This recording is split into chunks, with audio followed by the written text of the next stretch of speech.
فقط با 1 کیلو شیر میتونی کلی بستنی سنتی درست کنی. این خود دستور بستنی سنتی بازاریه.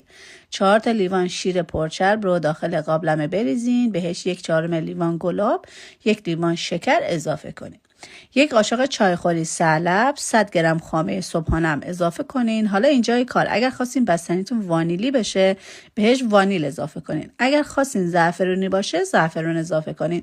خوب ترکیب میکنیم تا یک دست بشه. روی حرارت کم میذاریم تا شکرمون کاملا حل بشه. شیر نباید بجوشه.